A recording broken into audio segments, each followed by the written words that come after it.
I'm very excited about this project. I think it could really make a difference to the city. And when I'm asked, and I've been asked several times now, what attracted you to this project? It's the enthusiasm of those who are behind it. It's the kind of emerging qualities of Boise as a city. It's an amazing site.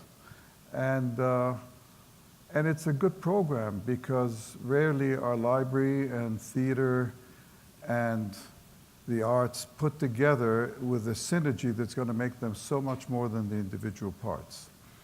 But we'll get to that at some point, to the design proposal for the library. I want to talk about generally cultural institutions, their new role in the city as we see it, how we address these issues of what is a library or a museum today, 21st century, in our society, as distinct from when the libraries of the 19th century took form and were very, very different kind of places. And I just want to say a couple of words of introduction before I actually even do that. I think that we've been living in a period where the public realm has been taken over and, in a sense, lost. First, we had the kind of change of cities where streets and squares and galleries, which were full of life, with shopping and so on, gave way to the car, and we started having strips, and then the malls evolved. And so much of cities today, the public realm is privatized. It's commercial malls, single purpose.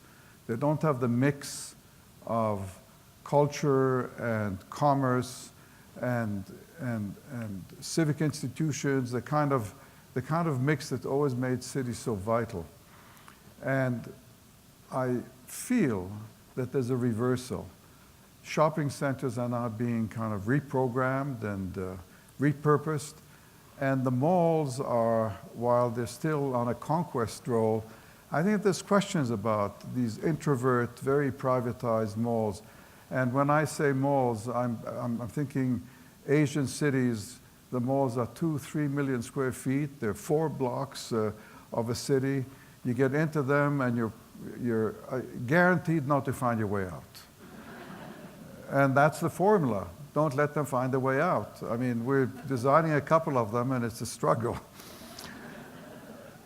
Now, in that scheme of things, I think that cultural institutions have a particular role to play, and that is they become the kind of living room of the city. They are the places where people now gather.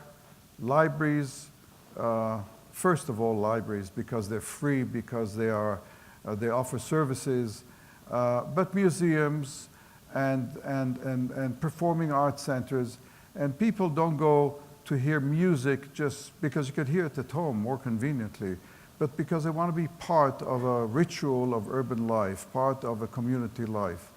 And some projects really encourage that, and other projects don't seem to encourage it that much.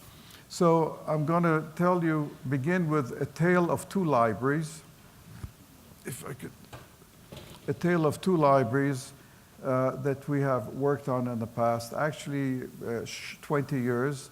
First is the Vancouver Public Library, which was a paradigm change in the way we thought about public libraries. And when I first commissioned to pursue the building, it actually was a competitive design competition, which long process. I started thinking about just the history of libraries, and there's all the fantasy libraries as described by Borges, for example, the Argentinian writer and others.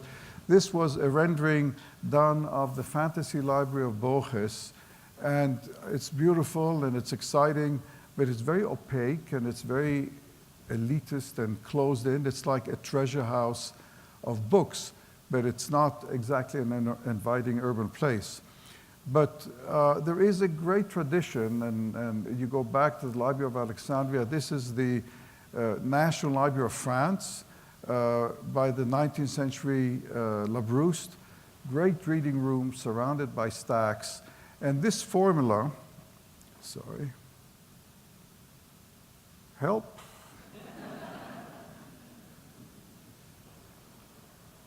What happened? So this tradition, somebody at the,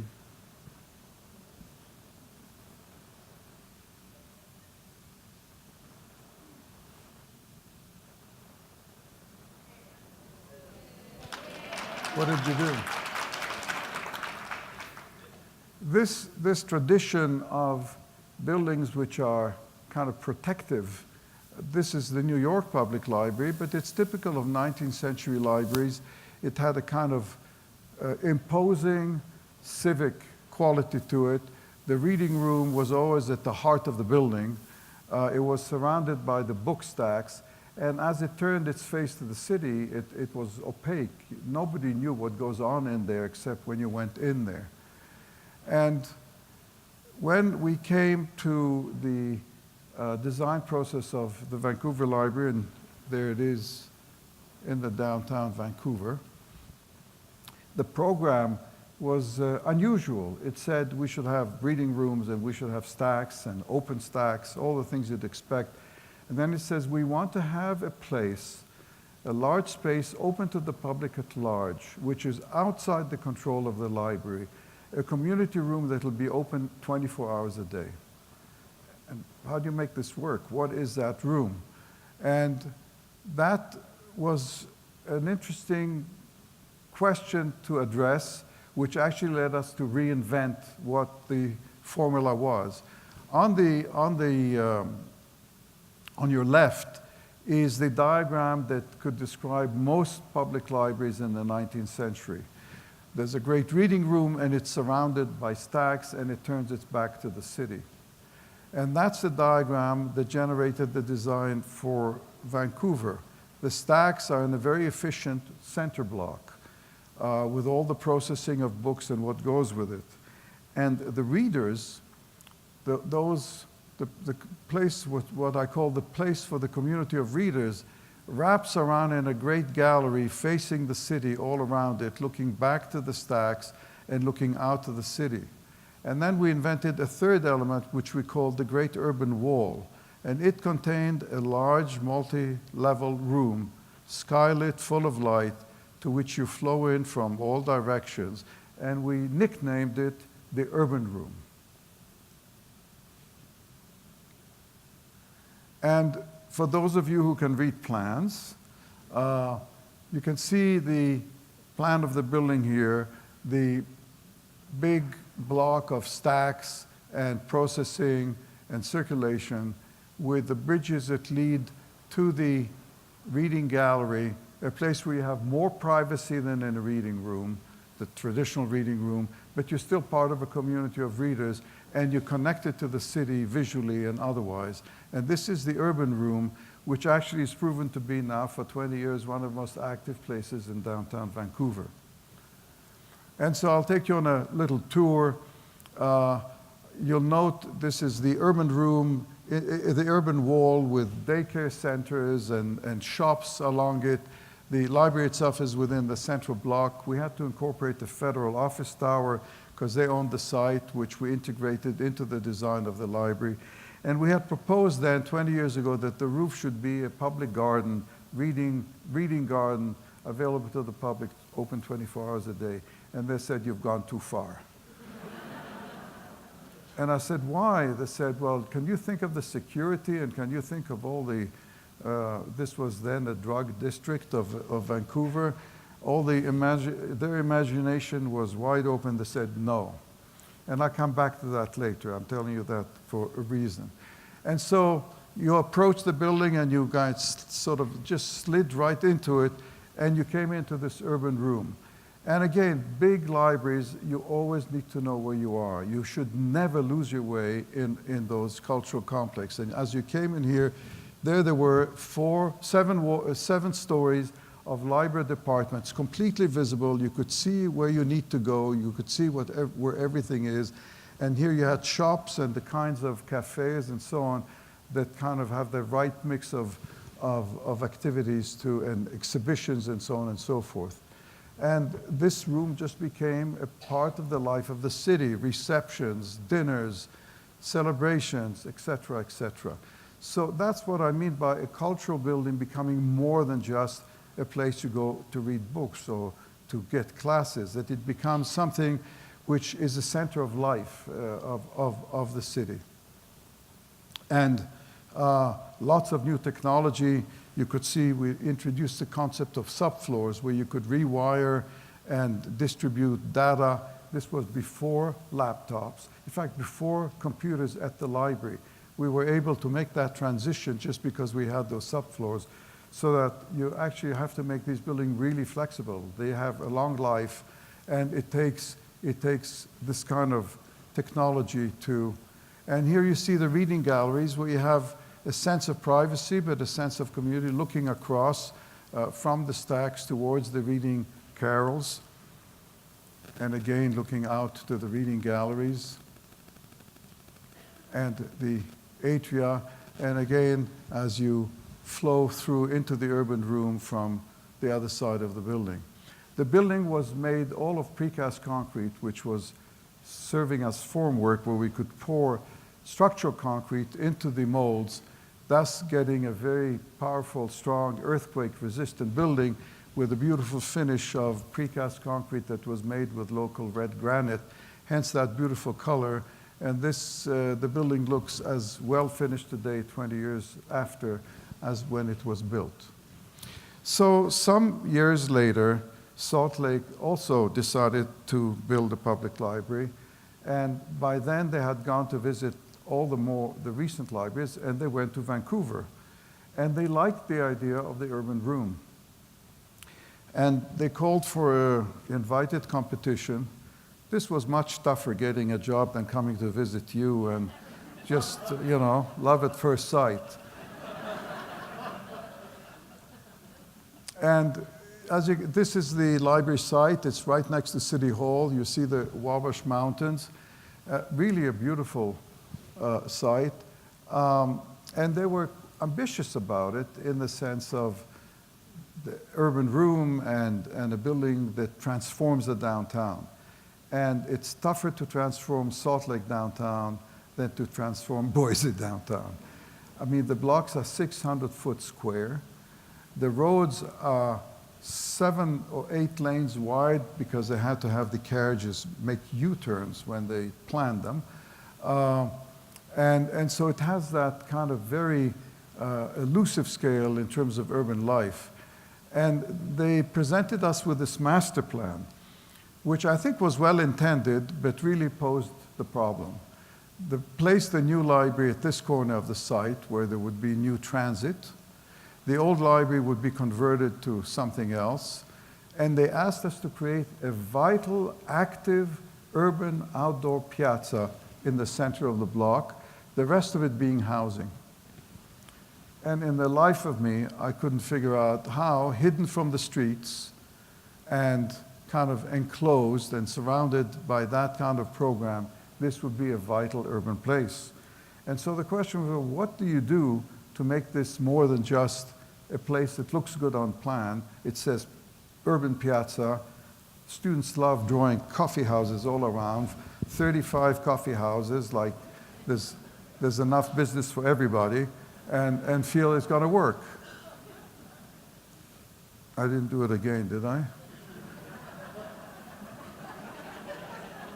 What am I doing? It's the bottom button. You're hitting the bottom buttons. Okay. So you just have to hit the bottom. Press it again. Thank you very much.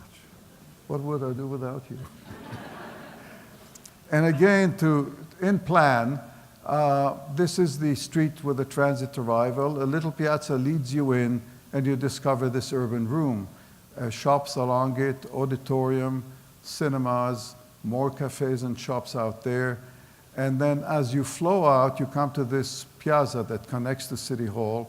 And we convinced the city not to build housing on this block, to make it public realm, 100%, and to encourage developers to build the housing on the surrounding blocks, using the library as the catalyst for the residential development, but leave the entire block, with the old library becoming a science museum.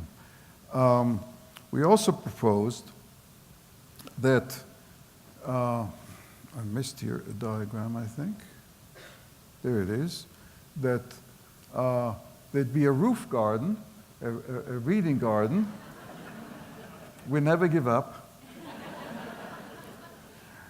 And should be accessible to the city at large. You don't need to go into the library. So we propose this crescent wall where the cinemas and shops are, and you can actually climb all the way up. And there was a lot of controversy over who's going to do this? Like, who's going to climb up this wall and to reach all the way up to the top? And there you see the big piazza. And they said, give us precedence. I just come back from China, so I had this handy. And there it is, with high railings for security. And it's quite a magical place overlooking the mountains. I think they have several weddings every week. People are just drawn to it. And here I come back to Vancouver. They got so jealous over this that last year we were asked to come back to Vancouver and convert the roof to a public reading garden. And next weekend, the mayor of Vancouver is cutting the ribbon to inaugurate the garden. And the urban room, looking into the main library mass block. The reading galleries are on the side. This is, I think this was actually the opening day. But there are events there almost every night of all kinds. And the children's library is a great attraction. It's also got an outdoor children area with an amphitheater.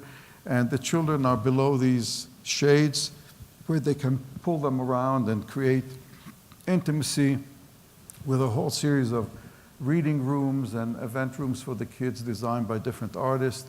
I mean, the whole, each and every part of the library was given a great deal of attention. And towards the mountains is this grand glass wall, which opens up the entire library to the mountains, but also to the city.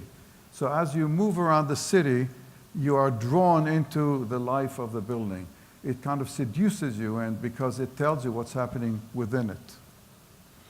And the most exciting thing about the Salt Lake Library is all the events that have taken place on that super block that we convinced the city to preserve, with concerts and book fairs and festivals and all kinds of things. This is a frequent a series of events that take place there. And so we made it into Archie.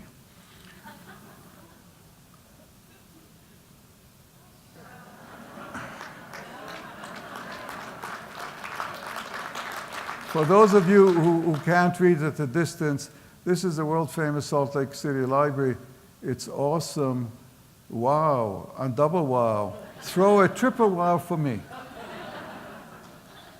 So what else would an architect want?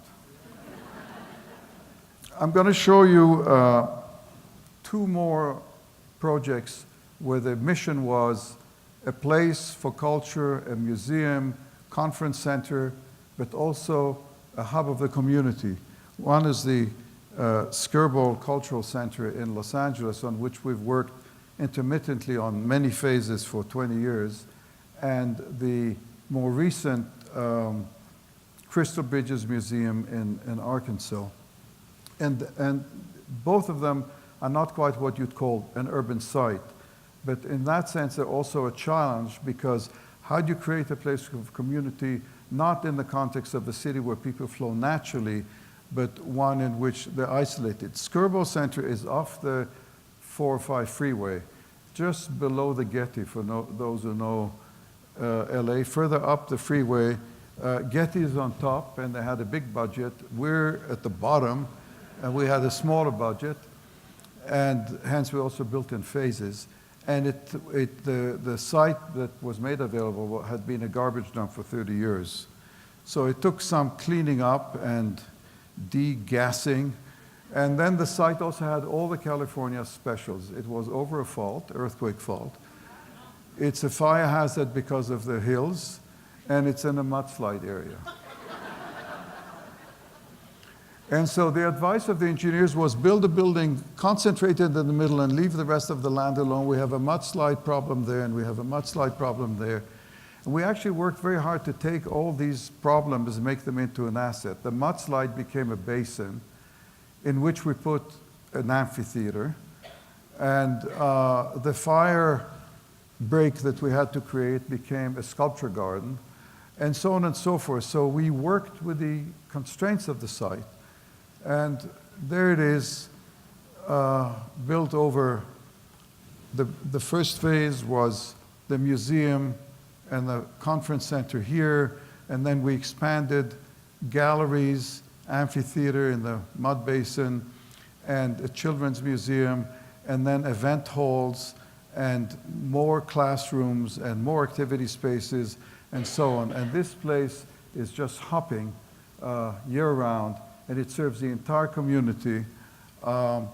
They bus thousands, I don't know the exact number, but thousands of children in an endowment program from the various schools in LA every day, and feed them. And the building is really a series of pavilions in the landscape. For each room we got in the program that said we need this and that, we created a counter room as an outside space. And we said these become, the outside spaces in the California climate are as significant as activity spaces within. And that's what's actually happened, as I'll try to show you. This is one of the entries. And of course, this is an institution which I say nobody will ever walk to, because you have to take your life at risk to come down the freeway.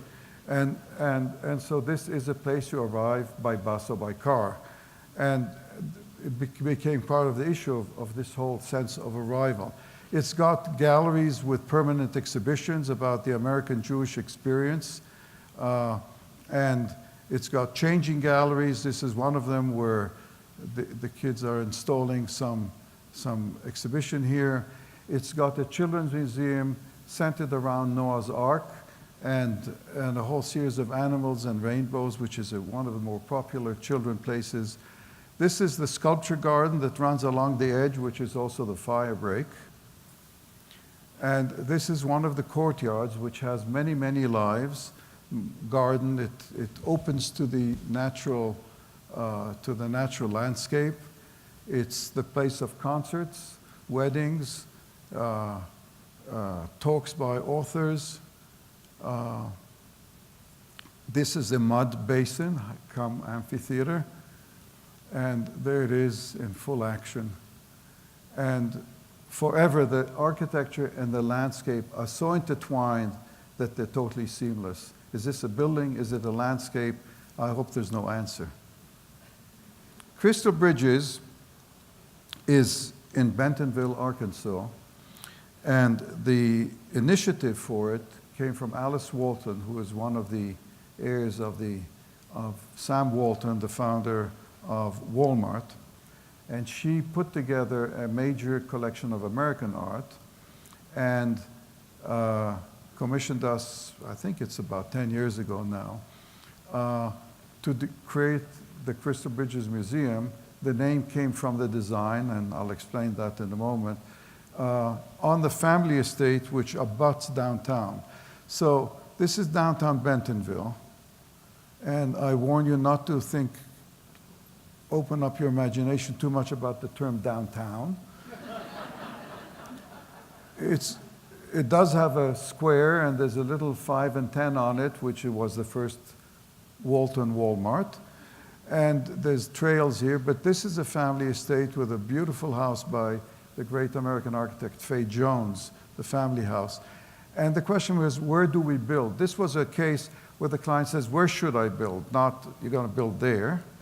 And there were the hilltops, which are quite beautiful, but they've got amazing mature trees, which I didn't dare touch. And so I started thinking in terms of maybe we should build in the valley like the old mill towns. And of course, that raised the question of floods, because this is a stream bed and the waterway, and there's a crystal springs is right there. There's a site, as we cleared it, after we did make the decision to go down here, you can see what's on the hilltops. And I'd seen the spring and the water flowing, and so I proposed that an exciting thing would be to dam it, just like they did some of the mill towns, and create ponds by holding the water, and build a museum around it and crossing it. And then the question was, what about floods? And this is the US Corps of Engineers who control this waterway. So we had to meet with them, and they said, we said, okay, 100-year flood, what's that? They said, no, that's not enough.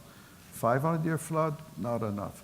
Negotiations went on and on, then it turned out to be the 3,000-year flood. I said, go a little further and it'll be the Great Flood. And there we have the ponds with my early sketch of the pavilions that surround it and float in it with the water flowing right through. And there is the finished building sitting in this cove that you saw before excavated. And the interesting thing is there was a lot of debate about the water quality and what happens when there's a torrential rain.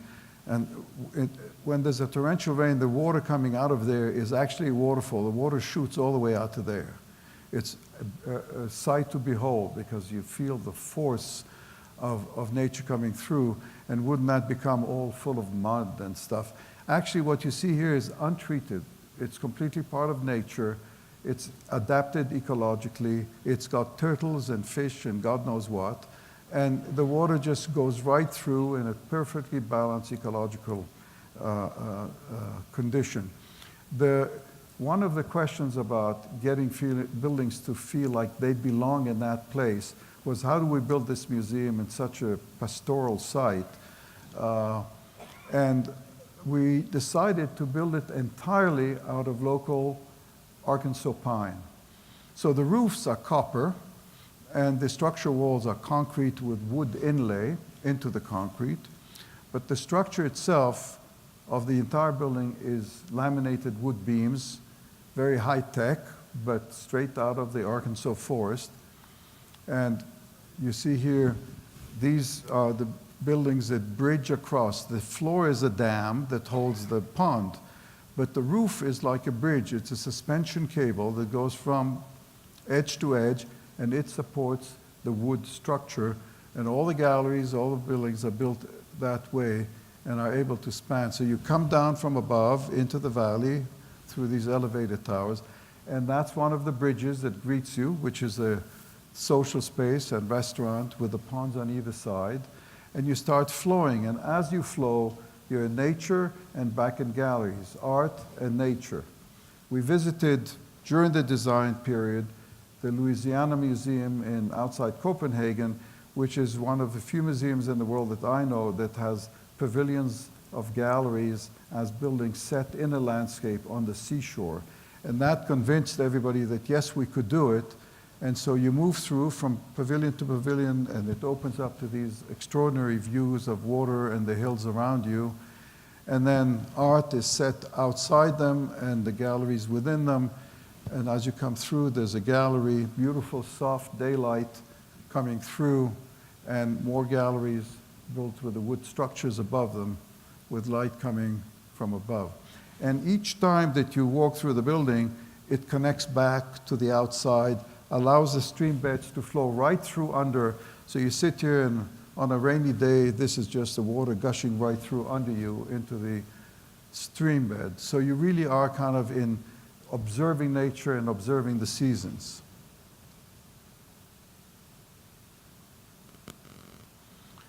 Now, the reason one kind of enjoys showing this off is the impact it has had on Bentonville. First of all, it had the good fortune to be endowed by Walmart for free admission. It does help. And we planned this building for 300,000 visitors a year. They've now, year after year, exceeded 600,000. I was there last week. We're going to double up the lobby somehow. We're going to expand gallery space. But this has become the center of life of Bentonville. It's just changed the place. The downtown is transformed. It has 2 hotels that we used to always have to stay at the Quality Inn on the highway when we built this. It now has 21D Hotel, which is an art gallery hotel. There's art in the corridors and all that. So, I mean, it's transformative. And it takes the combination of the will and the program of those who run the museum and the design that fosters these objectives. And in this case, it was to have a place that's so wonderful to be in that people in Bentonville will feel this is like their place, their living room. They come there just to have a meal or just to walk around the trails, and they do look at the art.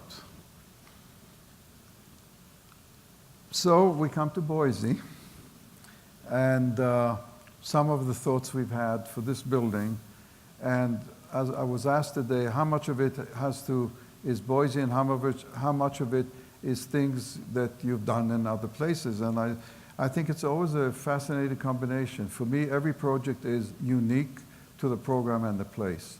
And they do come out very different, which sometimes confuses the critics, because they say, why is that variation that happens from place to place? You could see that Crystal Bridges is very different from Skirball, for example. But there are common denominators.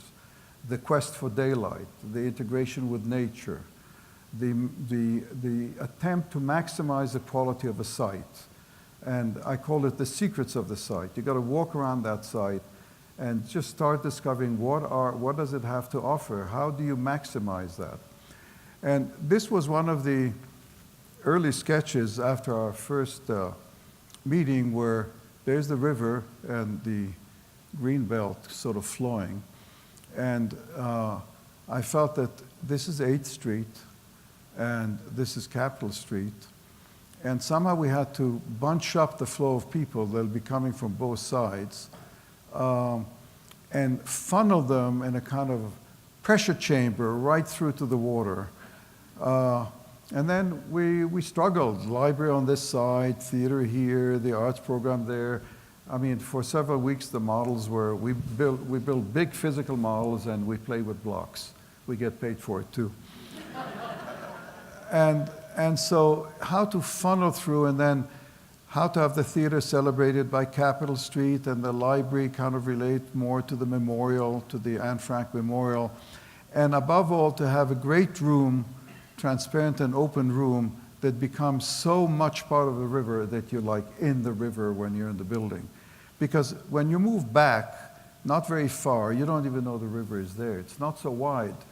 So you really need to kind of position things carefully to get that proximity. And you see here the rendering of the model overlaying the site, Capitol Street, 8th, and this kind of line, which is the line of the view of what's happening there, and the building actually opening up. It collects you, it channels you, and it opens up again.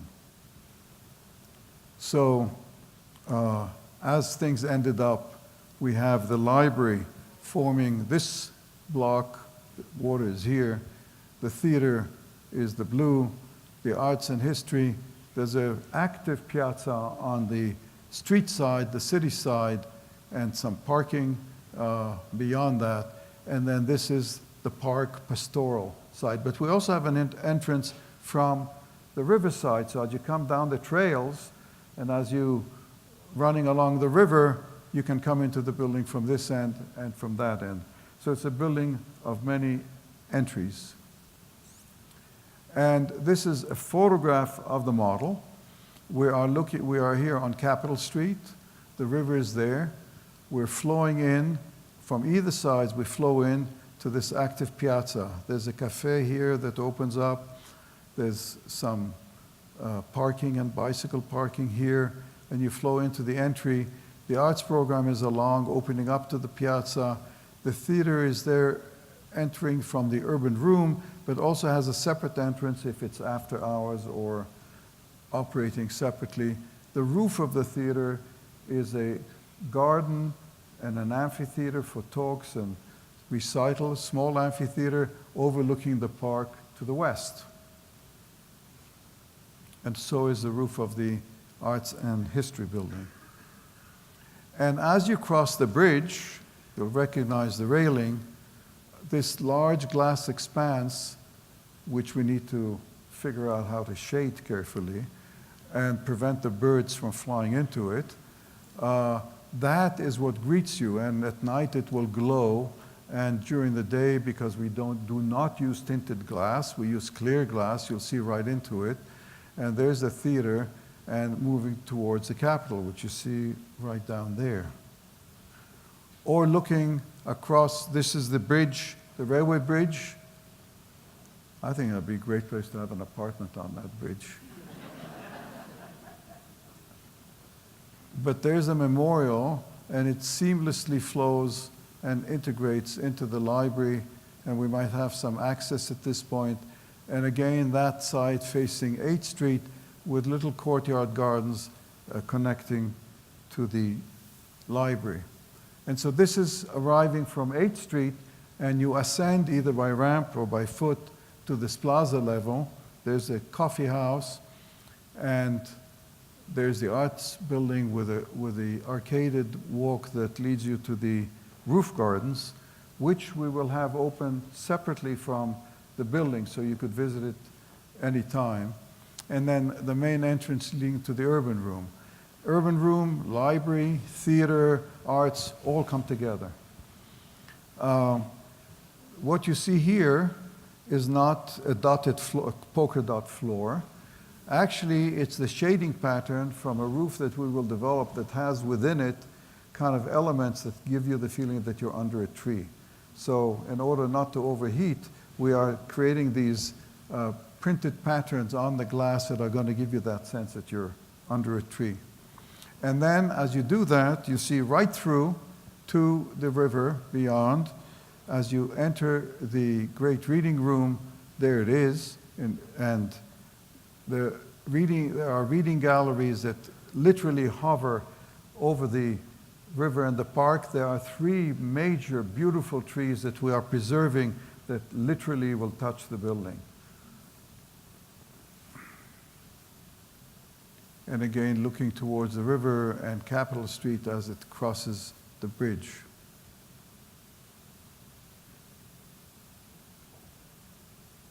The roof over the theater with its gathering space. I didn't do that, did I? No. So, just to sort of conclude,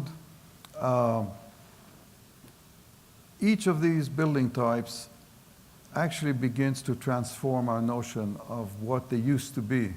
And it's taken some doing, but it is not something that we are alone at. Many architects now recognize that role of cultural buildings. And I just wanted to sort of show you our own experience with that. This is the National Gallery of Canada, which we completed 25 years ago in the Capitol across from Parliament. Transparent, open, inviting, all the public life in the building on display. The National Gallery, the original National Gallery of Pope in Washington, basically an opaque building. Beautiful spaces within, but certainly not part of the cityscape and city life. And in a similar way, this is the courthouse we designed, federal courthouse in Springfield. We seized on the opportunity of 2 300-year-old trees at the center of the site that all other architects proposed to demolish in order to place the building. We wrapped it in spiral form around the 3 trees, thus making the entire building transparent. You flow up, the courthouses are up there, all the public spaces and the activities, again, visible to the city. And the traditional happens to be the Supreme Court, quite opaque, architecturally and otherwise.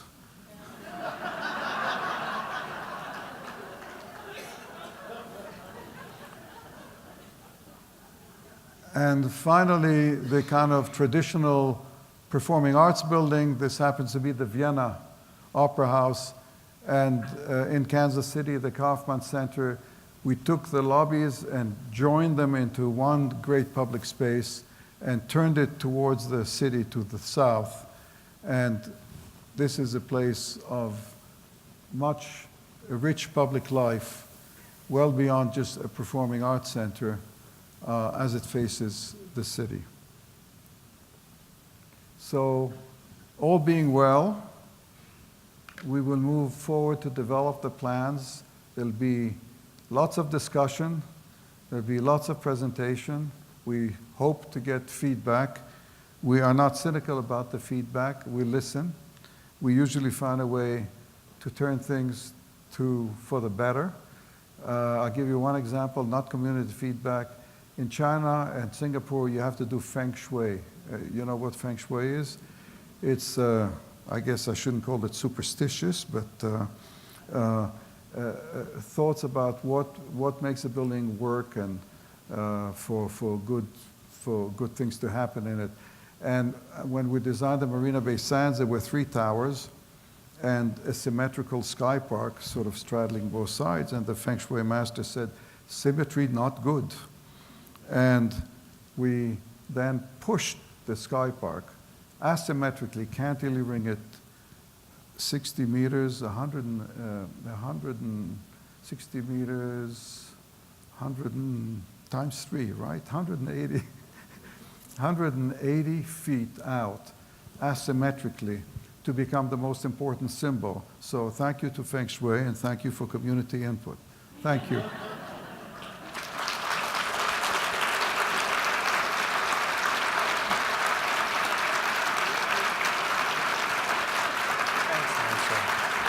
So good. You want to have a seat with me? Thank you, Moshe. My son said, oh, they gave you Fiji water, so it must be a nice event. That was amazing and lovely. And my name is Anthony Doerr. If you guys don't know who I am, I'm a writer. I wrote most of my first book over at the library. I wasn't born here. I've only lived here 20 years, so I've had my library card for 20 years. Are there some other library card holders here who've had their cards longer than me? Yes, I love it. Anyway, the city has asked me to be the representative of the people for about 20 minutes and try to ask some of the questions that have been on message boards that people just pigeonhole me and ask about. And one thing I admire so much about your work, you've been doing this for 50 plus years, is that it seems to stand up over time, something I agonize on my own work quite a bit. You wonder, will this make any sense to a reader 20 years from now? I love when you're talking about the subfloor in Vancouver and how the internet really didn't exist when you're designing it.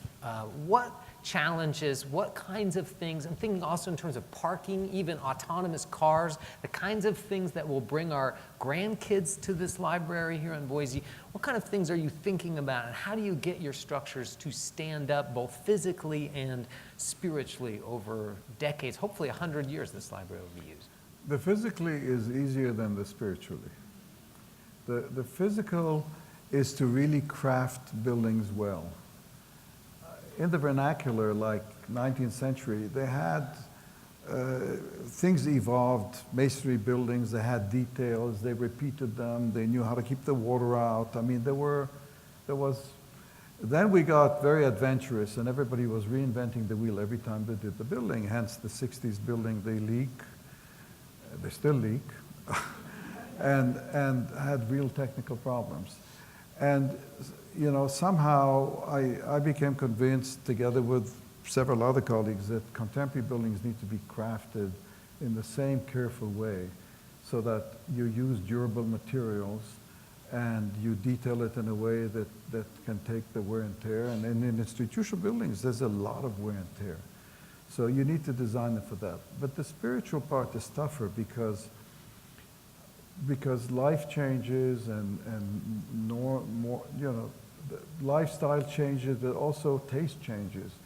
And so anything that smacks of fashion has a short life.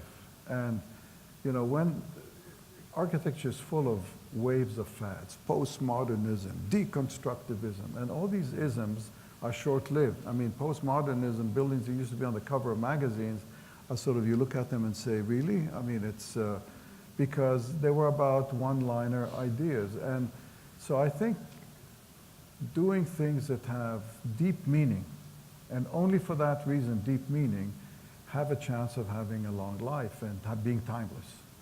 And you have to test yourself all the time. Does that have real deep meaning? Are you not doing it to be capricious or to get the wow effect in spite of the library wow?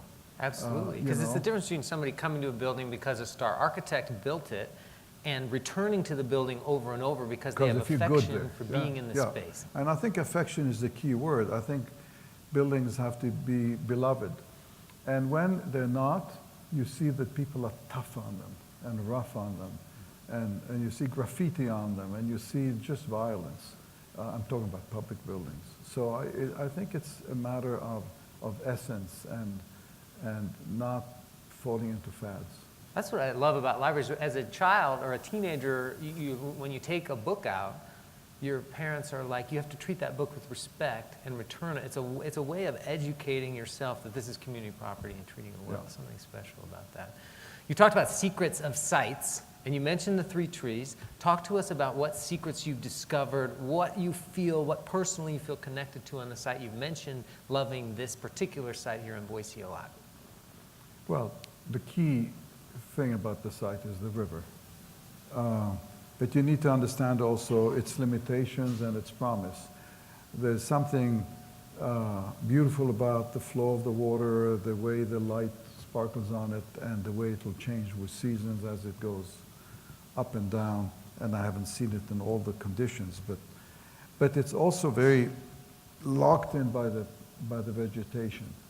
So you've got to kind of get in there to see it.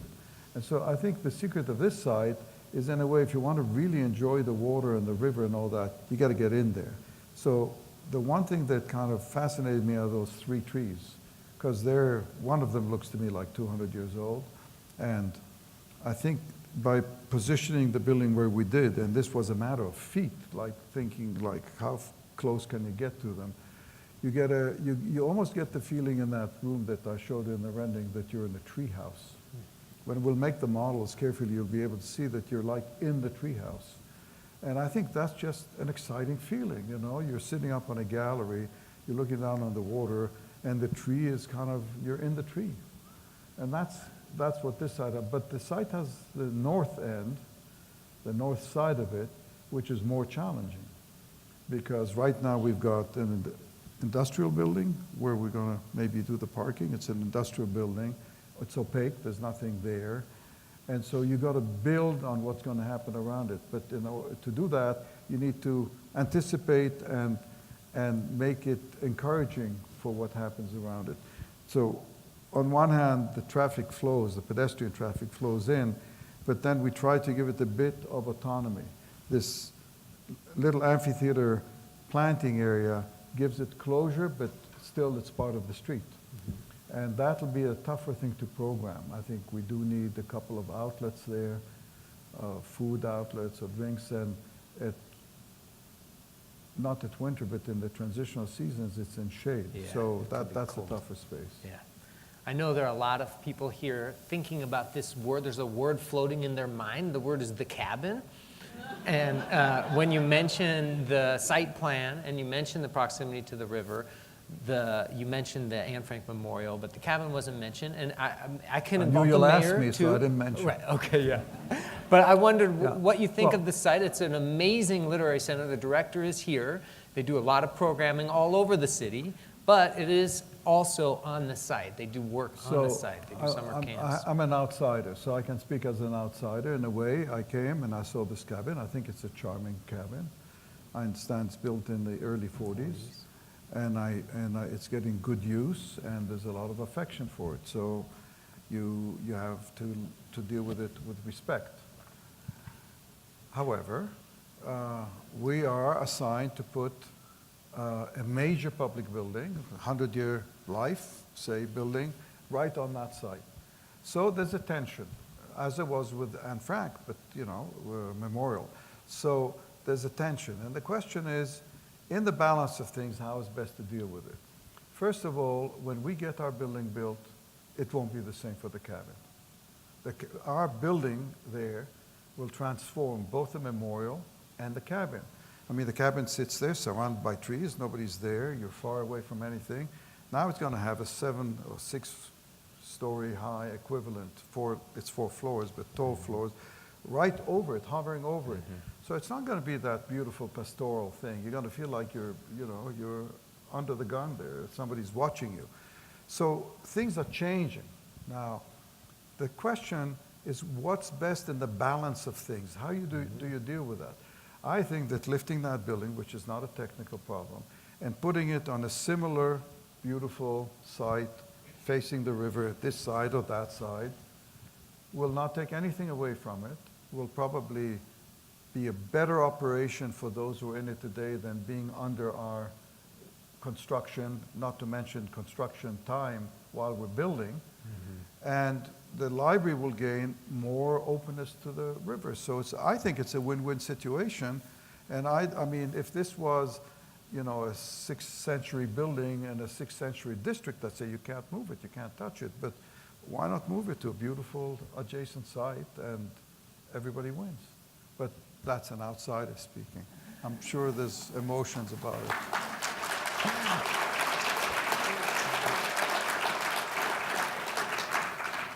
Similar question I get asked about a lot.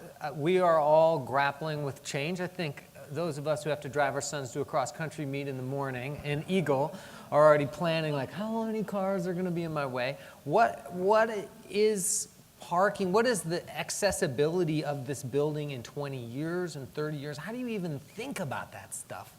How do you imagine people entering this building 20 plus years from now, or 3 or 4 years when it's done? So 15 years ago, I wrote a book called The City After the Automobile. And it was a misleading title because the premise of the book was we won't give up the car so easily. But what we might do is begin sharing the car in such a way that we don't need to take ownership. If we can pick up a car like we pick up a bicycle in many cities and drive it anywhere we want to and dispose of it and somebody else picks it up, what could be sweeter? And that was before Zipcar and all. So it's happening, actually. That is happening.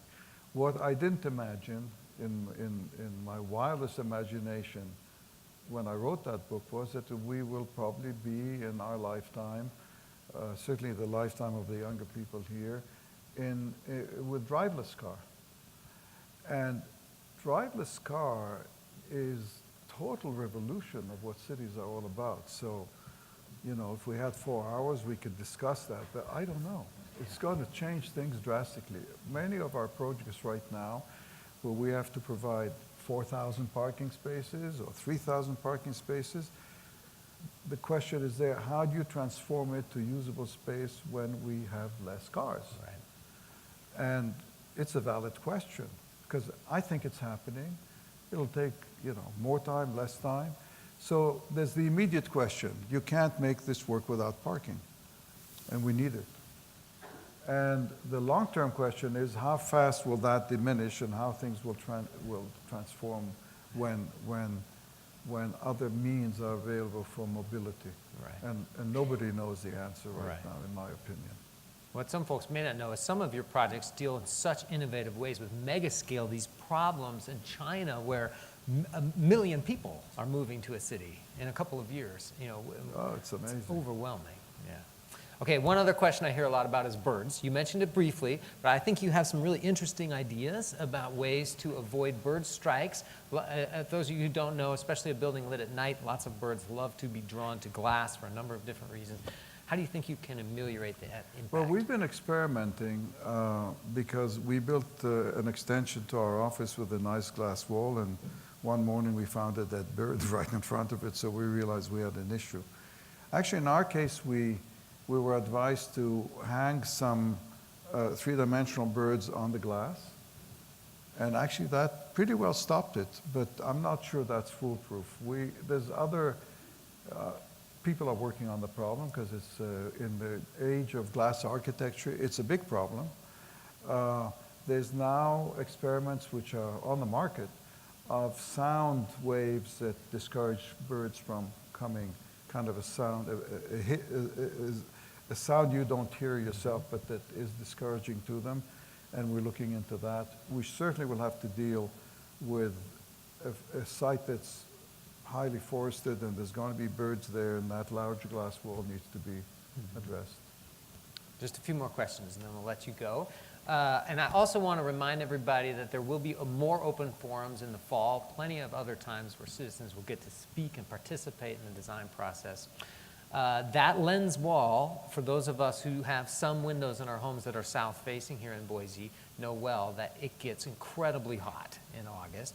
And I think a lot of people are wondering, like, what kind of burden on HVAC is that going to put? Like, how hot is that side of the library going It'll to be get? hot if you let the sun in, because what does it is a radiant heat as it enters. You've got to stop the sun in the seasons which are hot outside. And you've got to do it in an effective way. And if you're clever about it, you will allow some sun on days, say, from now onwards towards winter, because you want that sun and you want to get the heat. So there's the whole series of devices. Some are static, like cantilevered sunshades that are designed with louvers with the right angle. But it's a large glass wall. It would need a lot of it. Some of it can be dynamic. You can have things extended when you need them and retract. I'm not sure which way we'll go here, but we have a great deal of experience in dealing with large, to just encourage the fact that we deal with it. The big glass wall in Salt Lake is south-facing. Yeah. There we solved it differently. We did a double wall, and the double wall is not occupied. So the heat gets trapped in between. It gets pumped into the heating reservoir of the building, so you can use that energy. And then by the time you come to the second glass wall, it's not a hot wall, and it doesn't come through. So the double glazing or double facades is another way of doing it. A little more expensive, but very effective. So we'll deal with it. All right, one last major question. This site, I believe, anyway, Boise has this miraculous thing running under Warm Springs. It's in the Banner Bank building. That's geothermal. It's an amazing gift to an architect. Is there geothermal at the site? And what is your vision for, it may be more expensive, but what is your vision for the building being sustainable? Oh, it has to be sustainable. That's no longer a choice.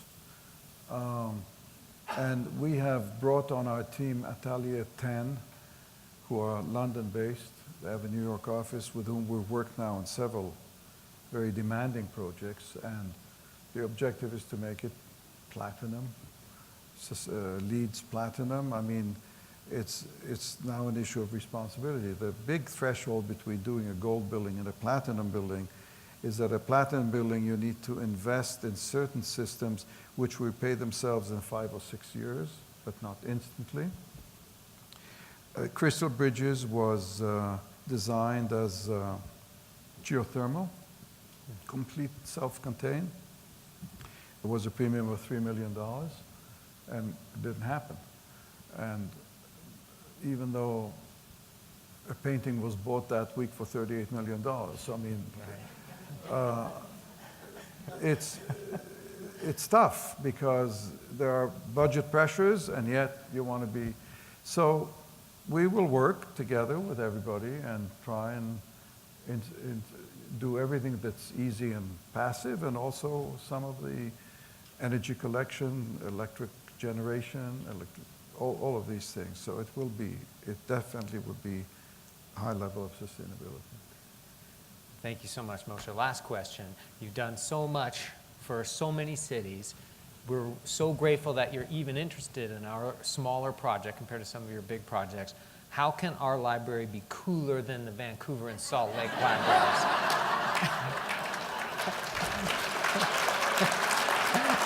Wow.